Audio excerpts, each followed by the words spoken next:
ਪਖੇਰੂ ਮੁਸਤਨਸਰ ਹੁਸੈਨ ਤਾਰੜ ਹੋਰਾਂ ਦਾ ਨਾਵਲ। ਬਾਬ ਨੰਬਰ 4। ਇਹ ਗਿਰਝ ਮੇਰੀ ਪਿੱਠ ਵਿੱਚ ਮੂੰਹ ਪਾ ਕੇ ਮੇਰੀਆਂ ਬੋਟੀਆਂ ਖੋਹ ਖਾਣ ਦੇ। ਉਹਨੇ ਤਖਤੀ ਉੱਥੇ ਹੀ ਸੁੱਟੀ ਤੇ ਅੰਨ੍ਹੇਵਾਹ ਭੱਜਦਾ ਹੋਇਆ ਮੈਦਾਨੋਂ ਬਾਹਰ ਆ ਗਿਆ ਤੇ ਫਿਰ ਐਸ ਉਜਾੜ ਮੈਦਾਨ ਵਿੱਚ ਆ ਗਿਆ। ਨਹੀਂ, ਹਾਲੀ ਨਹੀਂ, ਹਾਲੀ ਤੇ ਉਹਦਾ ਗਿਰਜਾਂ ਨਾਲ ਪਹਿਲਾ ਵਾਹ ਪਿਆ ਸੀ, ਹਾਲੀ ਤੇ ਮੁੱਢ ਵੱਜਿਆ ਸੀ। ਅਜੇ ਤੇ ਅਣਗਿਣਤ ਗਿਰਜਾਂ ਉਹਦੀ ਹਯਾਤੀ ਦੇ ਅਸਮਾਨ ਉੱਤੇ ਆਪਣੇ ਕੋਝੇ ਖੰਭ ਵਿਛਾ ਕੇ ਉਹਨੂੰ ਕਾਲਾ ਸ਼ਾਹ ਕਰਨਾ ਸੀ। ਇਹਨਾਂ ਗਿਰਜਾਂ ਦਾ ਮੁਹਾਂਦਰਾ ਉਹਨਾਂ ਗਿਰਜਾਂ ਹਾਰ ਨਹੀਂ ਸੀ ਜਿਨ੍ਹਾਂ ਐਮੇ ਦੇ ਖੋਤੇ ਦੀਆਂ ਬੋਟੀਆਂ ਲੀਰਾਂ ਕੀਤੀਆਂ, ਪਰ ਇਹਨਾਂ ਬੰਦਿਆਂ ਨਾਲ ਸਲੂਕ ਉਹੋ ਜਿਹਾ ਹੀ ਕੀਤਾ। ਜਿਉਂਦਿਆਂ ਜਾਗਦਿਆਂ ਉਹਦਾ ਮਾਸ ਖਾਧਾ, ਰਤ ਨਾਲ ਆਪਣੀਆਂ ਧੌਣਾਂ 'ਤੇ ਪੋਚਾ ਫੇਰਿਆ, ਉਹਦਾ ਲਹੂ ਪੀਤਾ। ਪਰ ਬੰਦੇ ਨੂੰ ਪਹਿਲੋਂ ਪਹਿਲ ਉਹ ਸਾਰੇ ਗਿਰਜ ਨਹੀਂ ਸਨ ਜਾਪੇ, ਆਪਣੇ ਹਾਰ ਦੇ ਬੰਦੇ ਜਾਪੇ ਸਨ। ਉਹਦੇ ਆਲ ਦੁਆਲੇ ਵਸਦੀ ਰੱਬ ਦੀ ਮਖਲੂਕ, ਅਸ਼ਰਫੁਲ ਮਖਲੂਕਾਤ, ਉਦੋਂ ਉਹ ਨਿਰੇ ਭੁਰੇ ਯਾਰ ਸਨ। ਰਿਸ਼ਤੇਦਾਰ, ਸਰਕਾਰੀ ਅਫਸਰ, ਸਿਆਸਤਦਾਨ, ਕਾਰੋਬਾਰੀ ਤੇ ਲਿਖਾਰੀ ਸਨ, ਗਿਰਜ ਨਹੀਂ ਸਨ। ਗਿਰਜ ਤੇ ਉਹ ਮਗਰੋਂ ਬਣੇ, ਵੇਲਾ ਲੰਘਣ ਨਾਲ। ਨਰੋਲ ਖੰਭਾਂ ਵਿੱਚੋਂ ਚੰਡੀ ਹੋਈ ਛਵੀ ਹਾਰ ਤੇਜ਼ ਚੁੰਝਾਂ ਲਿਸ਼ਕਾਰੇ ਮਾਰਨ ਲੱਗ ਪਈਆਂ। ਪਰ ਉਦੋਂ ਤੀਕ ਵੇਲਾ ਲੰਘ ਗਿਆ ਸੀ ਨਾ, ਕੁਝ ਨਹੀਂ ਸੀ ਹੋ ਸਕਦਾ। ਉਹਨਾਂ ਉਹਨੂੰ ਖੋਹ ਖਾਧਾ, ਦੇਸ, ਦੋਸਤੀ ਤੇ ਰਿਸ਼ਤੇਦਾਰੀ ਦੀਆਂ ਖੁੰਡਿਆਂ ਟੋਕਿਆਂ ਨਾਲ ਕੋਹ ਛੱਡਿਆ। ਉਹਦਾ ਜੁੱਸਾ ਠੰਡਾ ਹੋਣ ਲੱਗ ਪਿਆ। ਉਹਨੇ ਦਿਲ ਵਿੱਚ ਬਲਦੇ ਸਾਏ ਦੇ ਮੱਚ ਨੂੰ ਆਖਿਆ, ਆਪਣੇ ਭਾਂਬੜ ਮੇਰੀਆਂ ਪੈਰਾਂ ਵੱਲ ਘੱਲ। ਪਾਲਾ ਮੇਰੇ ਅੰਦਰ ਨੂੰ ਠਾਰ ਕਰਨ ਲਈ ਫਿਰ ਜ਼ੋਰ ਮਾਰਦਾ ਏ ਪਿਆ। ਸਾਈਂ ਦੇ ਮੱਚ ਨੇ ਹਮੇਸ਼ਾਰ ਪਾਲੇ ਦਾ ਰਾਹ ਡੱਕ ਲਿਆ ਤੇ ਪੁੱਛਿਆ, ਕਿੰਨਾ ਕੁ ਚਿਰ, ਕਿੰਨਾ ਚਿਰ ਹੋਰ? ਬੰਦੇ ਆਖਿਆ, ਹੁਣ ਬਾਲੀ, ਦੇਰ ਨਹੀਂ, ਬਸ ਕੁਝ ਚਿਰ ਹੋਰ। ਉਹਨੇ ਵੀਰਾਨੇ ਵਿੱਚ ਖਲੋਤੇ ਆਪਣੇ ਬੇਲੀ ਟੁੰਡ ਵੱਲ ਵੇਖਿਆ। ਉਹ ਹਮੇਸ਼ਾਰ ਸੁੱਕਮ ਸੁੱਕਾ ਬਾਹਾਂ ਖਿਲਾਰ ਕੇ ਚੁੱਪ ਖਲੋਤਾ ਹੋਇਆ, ਇੱਕ ਸਲੀਬ ਹਾਰ। ਬੰਦਾ ਦਿਲ ਵਿੱਚ ਗੁੜਕਿਆ, ਮੈਂ ਉਸ ਜਹਾਨ ਅੰਦਰ ਆਪਣੀ ਸਲੀਬ ਤੇ ਆਪ ਚਾਈ ਫਿਰਿਆ। ਨਿਰੀ ਆਪਣੀ ਨਹੀਂ, ਹੋਰ ਕੁੱਲ ਮਖਲੂਕ ਦੀਆਂ ਸਲੀਬਾਂ ਵੀ ਮੇਰੀ ਕੰਧ ਉੱਤੇ ਲੱਦ ਦਿੱਤੀਆਂ ਗਈਆਂ। ਫਿਰ ਐਸ ਬਿਆਬਾਨ ਵਿੱਚ ਮੈਨੂੰ ਇੱਕ ਹੋਰ ਸਲੀਬ ਦੀ ਕਾਹਦੀ ਲੋੜ ਸੀ? ਇਹ ਟੁੰਡ ਜੇ ਅੱਕ ਦਾ ਬੂਟਾ ਹੁੰਦਾ, ਇਹਦੇ ਨਾਲ ਤੁੰਮੇ ਲੱਗਦੇ।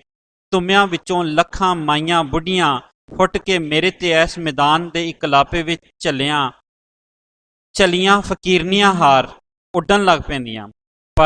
ਪਰ ਮਾਈਆਂ ਬੁੱਢੀਆਂ ਤੇ ਉਹਨਾਂ ਮੈਦਾਨਾਂ ਉੱਤੇ ਆਪਣੇ ਚਿੱਟੇ ਝਾਟੇ ਖਿਲਾਰਦੀਆਂ ਨੇ ਜਿਨ੍ਹਾਂ ਵਿਚਕਾਰ ਐਵੇਂ ਦੇ ਖੋਤੇ ਹੁੰਦੇ ਨੇ, ਗਿਰਜ ਹੁੰਦੇ ਨੇ।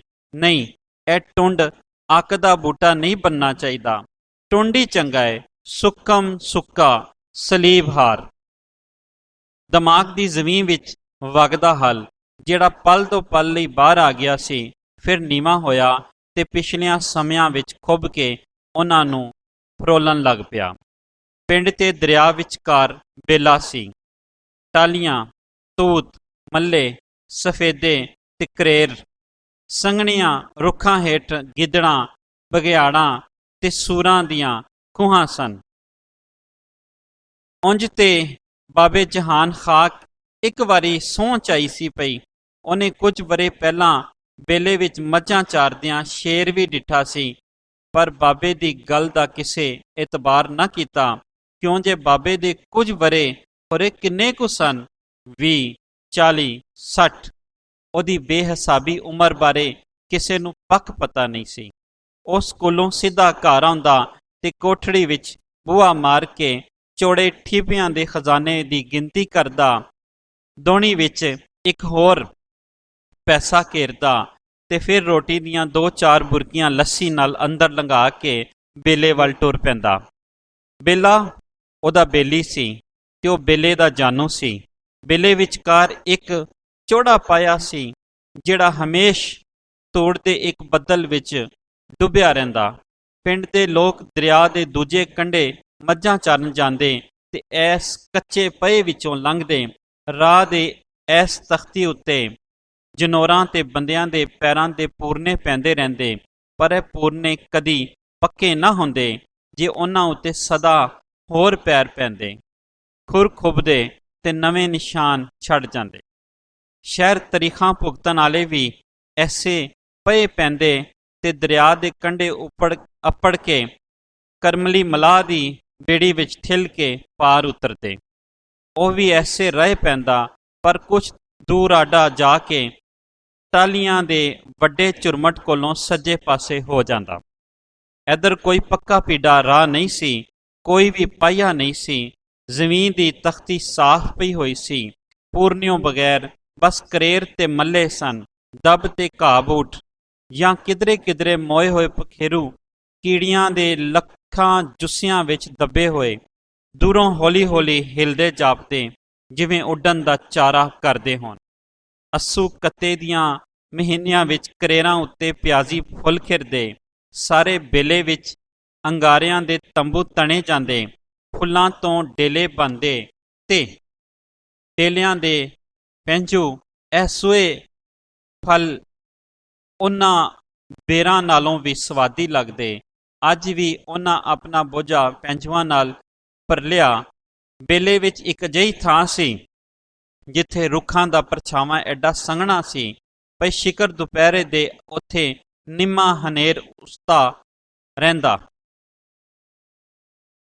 ਉਹ ਇੱਥੇ ਅੱਪੜ ਕੇ ਮੁੜਕਾ ਪੂੰਝਦਾ ਤੇ ਤਖਤੀ ਬਸਤਾ ਜ਼ਮੀਨ ਉੱਤੇ ਰੱਖ ਕੇ ਘਾਹ ਉੱਤੇ ਲੰਮਾ ਪੈ ਜਾਂਦਾ। ਬੇਲੇ ਵਿੱਚ ਇੱਕ ਅਜਿਹੀ ਥਾਂ ਸੀ ਜਿੱਥੇ ਰੁੱਖਾਂ ਦਾ ਪਰਛਾਵਾਂ ਐਡਾ ਸੰਘਣਾ ਸੀ, ਪਈ ਸ਼ਿਕਰ ਦੁਪਹਿਰੇ ਵੀ ਉੱਥੇ ਨਿੰਮਾ ਹਨੇਰਾ ਸੁੱਤਾ ਰਹਿੰਦਾ।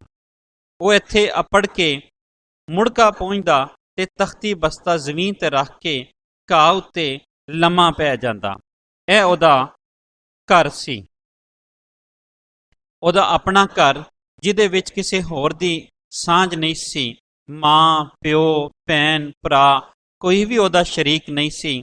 ਥਕੇਵਾਂ ਲਾਹਣ ਤੋਂ ਪਿੱਛੋਂ ਕਦੀ ਉਹ ਟਾਹਲੀਆਂ ਤੇ ਚੜ੍ਹ ਕੇ ਲਾਲੀਆਂ ਦੇ ਆਲ੍ਹਣੇ ਫੋਲਦਾ, ਚੂਹਿਆਂ ਦੀਆਂ ਖੁੱਡਿਆਂ ਵਿੱਚ ਪਾਣੀ ਪਾ ਕੇ ਉਹਨਾਂ ਦੀ ਭਾਜੜ ਦਾ ਤਮਾਸ਼ਾ ਵੇਖਦਾ। ਇੱਕ ਵਾਰੀ ਇੱਕ ਖੁੱਡ ਵਿੱਚੋਂ ਚੂਹੇ ਦੀ ਥਾਂ ਸੱਪ ਨਿਕਲ ਆਇਆ ਤੇ ਉਹ ਤਖਤੀ ਬਸਤਾ ਬੇਲੇ ਵਿੱਚ ਹੀ ਛੱਡ ਉਹਦੇ ਮਗਰ ਭੱਜ ਵਗਦਾ। ਕੱਲਾ ਦੁਕੱਲਾ ਸੇ ਨਜ਼ਰੀ ਪੈ ਜਾਂਦਾ ਤੇ ਉਹਦੇ ਮਗਰ ਭੱਜ ਵਗਦਾ। ਇਹ ਸਾਰੇ ਕੰਮ ਨਿਬੇੜ ਕੇ ਉਹ ਤਖਤੀ ਲਿਖਣ ਬਹਿ ਜਾਂਦਾ। ਸੂਰਜ ਡੁੱਬਣ ਨੂੰ ਆਂਦਾ ਤੇ ਉਹ ਆਪਣਾ ਘਰ ਛੱਡ ਕੇ ਦੂਜਿਆਂ ਦੇ ਘਰ ਮੁੜ ਆਂਦਾ। ਉਸ ਦਿਹਾੜੇ ਵੀ ਉਹ ਆਪਣੇ ਇਸ ਘਰ ਵਿੱਚ ਬੈਠਾ ਤਖਤੀ ਲਿਖਦਾ ਸੀ ਪਿਆ ਤੇ ਨਾਲ ਨਾਲ ਪਹਾੜੇ ਵੀ ਯਾਦ ਕਰਦਾ ਪਿਆ ਸੀ। ਅਚਨਚੇਤ ਉਹਦੇ ਸਾਹਮਣੇ ਇੱਕ ਕਰੇਰ ਇੰਝ ਹਿੱਲਿਆ ਜਿਵੇਂ ਭੁਚਾਲ ਆ ਗਿਆ ਹੋਏ। ਰੁੱਖਾਂ ਵਿੱਚ ਸੁੱਤੇ ਪਖੇਰੂ ਚਾਂ ਚਾਂ ਦਾ ਰੌਲਾ ਪਾ ਕੇ ਉੱਡਣ ਲੱਗ ਪਏ। ਕੁਝ ਚਿਰ ਪਿੱਛੋਂ ਦੋ ਕਾਲੇ ਸੂਰ ਕਰੇਰ ਵਿੱਚੋਂ ਲੋਟ-ਪੋਟ ਹੁੰਦੇ ਬਾਹਰ ਆ ਡਿੱਗੇ ਤੇ ਆਪਣੀਆਂ ਕੋਝੀਆਂ ਬੂਥਿਆਂ ਨਾਲ ਘੁਲਣ ਲੱਗ ਪਏ। ਉਹਦੀਆਂ ਅੱਖਾਂ ਖੌਫ ਦੇ ਨਾਲ ਚੌੜੀਆਂ ਹੋ ਗਈਆਂ ਤੇ ਜੁੱਸਾ ਕੰਬਣ ਲੱਗ ਪਿਆ। ਉਹਨੇ ਅੱਖਾਂ ਸੂਰਾਂ ਉੱਤੇ ਹੀ ਰੱਖੀਆਂ ਤੇ ਹੌਲੀ ਜਿਹੀ ਬਸਤਾ ਚੁੱਕ ਕੇ ਭੱਜ ਵਗਿਆ। ਦਰਿਆ ਦੇ ਕੰਢੇ ਅੱਪੜਿਆ ਤੇ ਉਹਦਾ ਸਾਹ ਨਾਲ ਸਾਹ ਨਹੀਂ ਸੀ ਰਲਦਾ ਪਿਆ ਤੇ ਸਿਰੋਂ ਪੈਰੋਂ ਮੁੜਕਾ ਚੋਂਦਾ ਪਿਆ ਸੀ। ਕਰਮਲੀ ਮਲਾਹ ਆਪਣੀ ਝੁੱਗੀ ਦੇ ਬਾਹਰ ਇਕੱਲਾ ਬੈਠਾ ਹੁੱਕਾ ਛੇਕਦਾ ਸੀ ਪਿਆ ਤੇ ਉਹਦੀਆਂ ਨਜ਼ਰਾਂ ਦਰਿਆ ਦੇ ਪਾਣੀਆਂ ਉੱਤੇ ਵਿਛੀਆਂ ਹੋਈਆਂ ਸਨ। ਉਹ ਚੁੱਪ ਕਰਕੇ ਮਲਾਹ ਦੇ ਕੋਲ ਹੋ ਕੇ ਬਹਿ ਗਿਆ। ਕਰਮਲੀ ਨੇ ਹੁੱਕੇ ਦੀ ਇੱਕ ਲੰਮੀ ਵਾਰੀ ਲਈ ਤੇ ਪੁੱਛਿਆ, ਚਾਚਾ ਵੀ ਨਾਲ ਹੀ? ਉਹਨੇ ਨਿਰਾ ਸਿਰ ਹਿਲਾਇਆ। ਵੱਟੀ ਦਾ ਸਿਰ ਹਿਲਾਣਾ ਏ ਤੇ ਛੰਡਾਕੀ ਦੀ ਜੀਭ ਨਹੀਂ ਹਿਲਾ ਸਕਦਾ? ਕਰਮਲੀ ਉਹਦੀ ਕੰਨ ਤੇ ਥਾਪੜਾ ਦੇ ਕੇ ਆਖਿਆ ਤੇ ਹੱਸਣ ਲੱਗ ਪਿਆ। ਉਹਨੇ ਬੇਲੇ ਵਿੱਚ ਸੂਰਾਂ ਦੇ ਘੋਲ ਦਾ ਕਿੱਸਾ ਸੁਣਾਇਆ ਤੇ ਫਿਰ ਚੁੱਪ ਕਰਕੇ ਬਹਿ ਰਿਹਾ। ਮੇਰੇ ਕੋਲ ਹੀ ਬੈਠਾ ਰਹੋ ਪੁੱਤਰ, ਸ਼ਾਮੀ ਦੋਵੇਂ ਚਾਚਾ ਭਤਰੀਆ ਰਲ ਕੇ ਪਿੰਡ ਚੱਲਾਂਗੇ। ਕਰਮਲੀ ਨੇ ਫਿਰ ਪਾਣੀ ਤੇ ਨਜ਼ਰਾਂ ਵਿਛਾ ਦਿੱਤੀਆਂ। ਇੰਝ ਜਾਪਦਾ ਸੀ ਜਿਵੇਂ ਉਹ ਬੁੱਢੜਾ ਮਲਾਹ ਵੀ ਸਿਧਾਰਥ ਹਾਰ ਪਾਣੀਆਂ ਦੀ ਬੋਲੀ ਸਮਝਦਾ ਏ, ਪਾਣੀਆਂ ਦੀ ਆਵਾਜ਼ ਦਾ ਜਾਣੂ ਏ, ਕੁਦਰਤ ਦੇ ਸਾਰੇ ਭੇਦ ਪਾਣੀ ਕੋਲੋਂ ਪੁੱਛ ਲੈਂਦਾ ਏ ਤੇ ਆਪਣੀ ਹੱਡ ਬੀਤੀ ਉਸ ਵਗਦੇ ਜਨੌਰ ਨੂੰ ਸੁਣਾ ਸਕਦਾ ਏ, ਸਵਾਲ ਜਵਾਬ ਕਰ ਸਕਦਾ ਏ।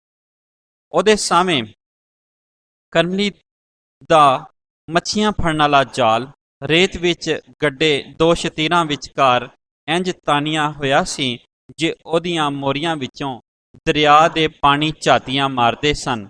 ਉਹ ਸ਼ਹਾਦਤ ਵਾਲੀ ਉਂਗਲੀ ਸਿੱਧੀ ਕਰਕੇ ਜਾਲ ਦੀਆਂ ਮੋਰੀਆਂ ਗਿਣਨ ਲੱਗ ਪਿਆ। 1 2 3 4। ਕਦੀ ਸੂਰਜ ਦਾ ਲਸ਼ਕਾਰਾ ਪਾਣੀਆਂ ਤੋਂ ਵੱਖ ਹੋ ਕੇ ਮੋਰੀਆਂ ਵਿੱਚੋਂ ਡੁੱਲ ਪੈਂਦਾ ਤੇ ਉਹਦੀਆਂ ਅੱਖਾਂ ਅੱਗੇ ਹਨੇਰਾ ਹੋ ਜਾਂਦਾ। ਗਿੱਲੀ ਮਹਿਤਾਬੀ ਦੇ ਫੋਕੇ ਚੰਗਿਆੜਿਆਂ ਦੇ ਹਾਰ ਦੇ ਤਾਰੇ ਖਿਲਰੇ ਲੱਗ ਪਏ। ਚਿੱਟੀਆਂ ਧੁੱਪ ਮੱਛੀਆਂ ਹਰ ਪਾਸੇ ਭੁੜਕਣ ਲੱਗ ਪੈਂਦੀਆਂ। ਉਹਨੇ 1200 ਮੋਰੀਆਂ ਗਿਣੀਆਂ ਤੇ ਫਿਰ ਖੁੰਝ ਗਿਆ। ਪਰ ਉਦੋਂ ਤੀਕ ਦੁਪਹਿਰ ਲੰਘ ਗਈ। ਸੂਰਜ ਅਸਮਾਨੋਂ ਨੀਵਾਂ ਹੋ ਕੇ ਦਰਿਆ ਦੇ ਦੂਜੇ ਕੰਢੇ ਉੱਤੇ ਤਾਂਬੇ ਦੀ ਲਿਸ਼ਕਦੀ ਸੈਣੀ ਹਾਰ ਖਲੋ ਗਿਆ। ਉਹਦੇ ਸਾਹਮਣੇ ਜਾਲ ਸੀ ਤੇ ਜਾਲ ਦੀਆਂ ਮੋਰੀਆਂ ਵਿੱਚ ਫਾਤਾ ਹੋਇਆ ਸੂਰਜ ਦਾ ਸੂਹਾ ਪਤਾਸਾ। ਚਾਚਾ, ਉਹਨੇ ਹੌਲੀ ਜਿਹੀ ਕਰਮਲੀ ਦਾ ਮੋਢਾ ਹਿਲਾਇਆ। ਸੂਰਜ ਜਾਲ ਵਿੱਚ ਫਸ ਗਿਆ ਏ। ਆ ਛੇਤੀ ਛੇਤੀ ਇਹਨੂੰ ਵਲੇਟ ਕੇ ਸੂਰਜ ਨੂੰ ਕਾਬੂ ਕਰ ਲਈਏ। ਕਰਮਲੀ ਮਲਾਹ ਉਹਦੀ ਇਹ ਗੱਲ ਸੁਣ ਕੇ ਹੱਸਣ ਲੱਗ ਪਿਆ ਤੇ ਹੱਸਦਾ ਹੀ ਰਿਹਾ। ਦੱਸ, ਸੱਚ ਦਿਆ ਪੈਗੰਬਰਾ, ਕਰਮਲੀ ਹੌਲੀ ਜਿਹੀ ਪਾਣੀ ਨੂੰ ਪੁੱਛਿਆ, ਕਦੀ ਇੰਜ ਵੀ ਸੂਰਜ ਫੜੇ ਜਾਂਦੇ ਨੇ? ਇਹ ਗੱਲ ਕਰਕੇ ਉਹ ਚੁੱਪ ਕਰ ਰਿਹਾ। ਕੰਨ ਦਰਿਆ ਵੱਲ ਲਾ ਕੇ ਅੱਖਾਂ ਮੀਟ ਲਈਆਂ ਜਿਵੇਂ ਜਵਾਬ ਦੀ ਉਡੀਕ ਹੋਵੇ। ਦਰਿਆ ਬੁੱਢੇ ਸੱਪ ਹਾਰ ਹੌਲੀ ਹੌਲੀ ਸ਼ੂਕਦਾ ਰਿਹਾ। ਬੇਲੇ ਵਿੱਚ ਇੱਕ ਗਿੱਦੜ ਬੋਲਿਆ, ਨਹੀਂ, ਇੰਜ ਨਹੀਂ। ਹੁੱਕੇ ਦੀ ਨੜੀ ਜੀਭ ਹੇਠਾਂ ਦੇਖ ਕੇ ਕਰਮਲੀ ਨੇ ਖੁਰੇ ਕਿਹਨੂੰ ਆਖਿਆ, ਜੇ ਇੰਜ ਸੂਰਜ ਫੜੀ ਘੱਤਦੇ ਕਾਬੂ ਆ ਜਾਂਦੇ ਤਾਂ ਅੱਜ ਮੇਰੀ ਹਨੇਰੀ ਕੋਠੜੀ ਵਿੱਚ ਚਾਨਣ ਹੀ ਚਾਨਣ ਹੁੰਦਾ, ਸੂਰਜ ਦਾ ਰੋਲ ਪੈ ਜਾਂਦਾ। ਉਸ ਰਾਤੀ ਜਾਲ ਦੀਆਂ ਮੋਰੀਆਂ ਵਿੱਚੋਂ ਝਾਤੀਆਂ ਮਾਰਦਾ ਸੂਰਜ ਉਹਦੇ ਦਿਮਾਗ ਦੀ ਇੱਕ ਨੁੱਕਰ ਮੱਲ ਕੇ ਬਹਿ ਗਿਆ। ਚਾਚਾ ਦਾਰੇ ਤੋਂ ਪਰਤਿਆ ਤੇ ਉਹ ਖੇਸ ਵਿੱਚ ਮੂੰਹ ਵਾੜ ਕੇ ਸੁੱਤਾ ਹੋਇਆ ਸੀ। ਖੇਸ ਦੇ ਤੰਬੂ ਅੰਦਰ ਰੁਸ਼ਨਾਈ ਰੁਸ਼ਨਾਈ ਸੀ। ਉਸ ਸੂਰਜ ਦੀ ਜਿਹੜਾ ਉਹਨੇ ਅੱਜ ਕਾਬੂ ਕਰਨ ਦਾ ਸੀ, ਖੜਾਕ ਨਾਲ ਉਹਦੀ ਅੱਖ ਉਗੜ ਗਈ ਸੀ ਤੇ ਉਹਨੇ ਖੇਸ ਮੂੰਹ ਤੋਂ ਲਾ ਕੇ ਪੁੱਛਿਆ, ਚਾਚਾ, ਮੈਂ ਕਦੀ ਸੂਰਜ ਨੂੰ ਵੀ ਫੜ ਸਕਦਾ ਹਾਂ? ਚਾਚੇ ਹੈਰਾਨ ਹੋ ਕੇ ਉਹਦੇ ਵੱਲ ਵੇਖਿਆ ਤੇ ਹੌਲੀ ਜਿਹੀ ਆਖਣ ਲੱਗਾ, ਸਿਆਣਿਆਂ ਦਾ ਅਖਾਣ ਏ ਭਈ ਜੇ ਬੰਦਾ ਰੱਜ ਮਿਹਨਤਾਂ ਕਰੇ, ਇਰਾਦਾ ਪੱਕਾ ਰੱਖੇ ਤੇ ਇਸ ਜਹਾਨ ਦੀ ਹਰ ਸ਼ੈ ਨੂੰ ਕਾਬੂ ਕਰ ਸਕਦਾ ਹੈ। ਹਰ ਸ਼ੈ ਨੂੰ? ਚਾਚਾ ਉੱਠ ਕੇ ਬਹਿ ਗਿਆ। ਜੇ ਮੈਂ ਰੱਜ ਕੇ ਮਿਹਨਤ ਕਰਾਂ, 16 ਜਮਾਤ ਕਰ ਲਾਂ, ਮੇਰਾ ਇਰਾਦਾ ਲੰਬੜਾਂ ਦੇ ਚੁਬਾਰੇ ਨਾਲੋਂ ਵੀ ਉੱਚਾ ਹੋਵੇ, ਤਾਂ ਮੈਂ ਸੂਰਜ ਨੂੰ ਵੀ ਫੜ ਲਵਾਂ ਦਾ। ਚਾਚਾ ਉਹਦੀ ਮੰਜੀ ਤੇ ਬਹਿ ਗਿਆ ਤੇ ਉਹਦੇ ਬੋਦੇ ਸਵਾਰਨ ਲੱਗ ਪਿਆ। ਮੈਂ ਤੇ ਕਮ ਅਕਲ ਹਾਂ, ਮੈਨੂੰ ਇਹਨਾਂ ਗੱਲਾਂ ਦਾ ਪੱਕਾ ਪਤਾ ਨਹੀਂ, ਪਰ ਸਿਆਣੇ ਇਹੋ ਆਖਦੇ ਨੇ ਖੁਰੇ ਇੰਜ ਸੂਰਜ ਵੀ ਫੜ ਘੱਤਦਾ ਹੋਏ। ਉਹਨੇ ਖੇਸ ਫਿਰ ਮੂੰਹ ਤੇ ਤਾਣ ਲਿਆ, ਪਰ ਅਚਨਚੇਤ ਚਾਚੇ ਨੇ ਹੱਥ ਪਾ ਕੇ ਖੇਸ ਉਹਦੇ ਜੁੱਸੇ ਉੱਤੋਂ ਲਾ ਕੇ ਛੇਤੀ ਨਾਲ ਪਰਾਂ ਚਾ ਸੁੱਟਿਆ। ਤੂੰ ਅੱਜ ਕਿੱਥੇ ਰਿਹਾ ਏ? ਇਹ ਰੱਤ ਕਿੱਥੋਂ ਆਈ ਏ? ਸਾਰਾ ਬਿਸਤਰ ਰੱਤ ਨਾਲ ਨੁਚੜਦਾ ਸੀ ਪਿਆ। ਉਹਨੇ ਲੀੜਿਆਂ ਵੱਲ ਧਿਆਨ ਕੀਤਾ ਤੇ ਉਹ ਵੀ ਖੂਨੋ ਖੂਨ ਸਨ, ਲਹੂ ਨਾਲ ਲਿਬੜੇ ਹੋਏ। ਉਹ ਫੇਰ ਉੱਠ ਕੇ ਬਹਿ ਗਿਆ ਤੇ ਇੰਜ ਕੰਬਣ ਲੱਗ ਪਿਆ ਜਿਵੇਂ ਉਹਦੇ ਜੁੱਸੇ ਨੂੰ ਮਾਸਟਰ ਦੀ ਸੋਟੀ ਦੀ ਉਡੀਕ ਹੋਵੇ। ਪਤਾ ਨਹੀਂ ਚਾਚਾ, ਮੈਂ ਤੇ ਹਮੇਸ਼ ਬੇਲੇ ਵੱਲ ਗਿਆ ਸਾਂ। ਬੇਸ਼ੱਕ ਸਹੁੰ ਲੈ ਲੈ। ਕਰਮਲੀ ਮਲਾਹ ਨੂੰ ਪੁੱਛ ਲੈ, ਬੇਲੇ ਵੱਲ? ਕਿਧਰੇ ਛੱਪੜ ਵਿੱਚੋਂ ਤੇ ਨਹੀਂ ਉਹ ਲੰਘ ਕੇ ਗਿਆ? ਉਹਨੂੰ ਚੇਤਾ ਆਇਆ, ਕਿਧਰੇ ਛੱਪੜ ਵਿੱਚੋਂ ਤੇ ਨਹੀਂ ਉਹ ਲੰਘ ਕੇ ਆਇਆ। ਉਹਨੂੰ ਚੇਤਾ ਆਇਆ ਭਈ ਸ਼ਾਮੀ ਬੇਲੇ ਤੋਂ ਪਰਦਿਆਂ ਕਰਮਲੀ ਤੇ ਉਹ ਛੱਪੜ ਵਿੱਚੋਂ ਹੀ ਲੰਘ ਕੇ ਆਏ ਸਨ। ਲੀੜੇ ਲਾ ਕੇ ਉਹਨਾਂ ਸਿਰ ਤੇ ਚਾਲੇ ਸਨ। ਸੁੱਕੇ ਰਾਵਾਂ ਆਂਦਿਆਂ ਤੇ ਵਲਾ ਪੈਣਾ ਸੀ। ਉਸ ਪਾਸਿਓਂ ਪਿੰਡ ਬਾਲਾ ਦੁਰਾਡਾ ਸੀ। ਆਹੋ ਚਾਚਾ, ਉਹਨੇ ਡਰਦਿਆਂ ਹੋਇਆਂ ਇਕਰਾਰ ਕੀਤਾ, ਮੈਂ ਛੱਪੜ ਵਿੱਚੋਂ ਲੰਘਿਆ ਸਾਂ। ਚਾਚੇ ਨੇ ਝਟਪਟ ਉਹਦੇ ਸਾਰੇ ਲੀੜੇ ਲਾ ਦਿੱਤੇ ਤੇ ਫਿਰ ਹੌਲੀ ਹੌਲੀ ਉਹਦੇ ਨੰਗੇ ਜੁੱਸੇ ਉੱਤੇ ਹੱਥ ਫੇਰਨ ਲੱਗ ਪਿਆ ਜਿਵੇਂ ਕੁਝ ਲੱਭਦਾ ਹੋਵੇ। ਪੱਟ ਦੇ ਅੰਦਰ ਉਹਦੇ ਹੱਥ ਹੇਠਾਂ ਅਜਿਹਾ ਕੂਲਾ ਕੂਲਾ ਮਾਸ ਆਇਆ ਜਿਹੜਾ ਉਹਦੇ ਪੁੱਤਰ ਦਾ ਨਹੀਂ ਸੀ। ਉਹ ਉਹਨੂੰ ਉਸੇ ਤਰ੍ਹਾਂ ਨੰਗ ਪਨੰਗਾ ਖਿੱਚ ਕੇ ਪੜਛੱਤੀ ਉੱਤੇ ਬਲਦੇ ਦੀਵੇ ਹੇਠ ਲਿਆਇਆ ਉਹਨੇ ਨਿੰਮੀ ਰੋਸ਼ਨਾਈ ਵਿੱਚ ਪੱਟ ਦੇ ਅੰਦਰ ਗੌਰ ਨਾਲ ਵੇਖਿਆ। ਪੁਕਾਣਿਆਂ ਹਾਰ ਫੁੱਲੀਆਂ 2 ਜੋਕਾਂ ਉਹਦੇ ਪੁੱਤਰ ਦੀ ਰੱਤ ਚੂਪ ਕੇ ਫਾਹਮੀਆਂ ਹੁੰਦੀਆਂ ਸਨ ਪਈਆਂ। ਜ਼ੋਰਾਵਰਾਂ ਹਾਰ ਉਹ ਨਿਰਾ ਢਿੱਡ ਭਰ ਕੇ ਬਹਿ ਨਹੀਂ ਸਨ ਰਹੀਆਂ। ਖਸਲ ਤੋਂ ਮਜਬੂਰ ਉਹਨਾਂ ਆਪਣੇ ਆਪਰੇ ਹੋਏ ਢਿੱਡਾਂ ਵਿੱਚ ਇੰਨੀ ਰੱਤ ਪਾਈ ਸੀ ਜੇ ਉਹ ਹੁਣ ਉਹਨਾਂ ਦੀਆਂ ਪਿੱਠਾਂ ਰਾਹ ਵਗ ਕੇ ਕੱਚੇ ਫਰਸ਼ ਉੱਤੇ ਡਿੱਗਦੀ ਸੀ ਪਈ। ਚਾਚੇ ਨੇ ਪਹਿਲਾਂ ਜੋਕਾਂ ਨੂੰ ਉਂਗਲਾਂ ਨਾਲ ਪੁੱਤਰ ਦੇ ਜੁੱਸੇ ਤੋਂ ਖੋਤਰਿਆ ਤੇ ਫਿਰ ਮੁੱਠ ਵਿੱਚ ਕਾਬੂ ਕਰਕੇ ਪੱਟ ਨਾਲੋਂ ਧਰੋ ਕੇ ਲਾਹ ਛੜੀਆਂ। ਹੁਣ ਉਹਨੂੰ ਪਤਾ ਲੱਗਾ ਭਈ ਸ਼ਾਮ ਵੇਲੇ ਤੋਂ ਪੱਟ ਉੱਤੇ ਨਿੰਮੀ ਜਲੂਣ ਕਿਉਂ ਹੁੰਦੀ ਸੀ ਪਈ। ਦੋਵੇਂ ਜੋਕਾਂ ਕੱਚੇ ਫਰਸ਼ ਉੱਤੇ ਹੌਲੀ ਹਿਲਦੀਆਂ ਸਨ ਪਈਆਂ।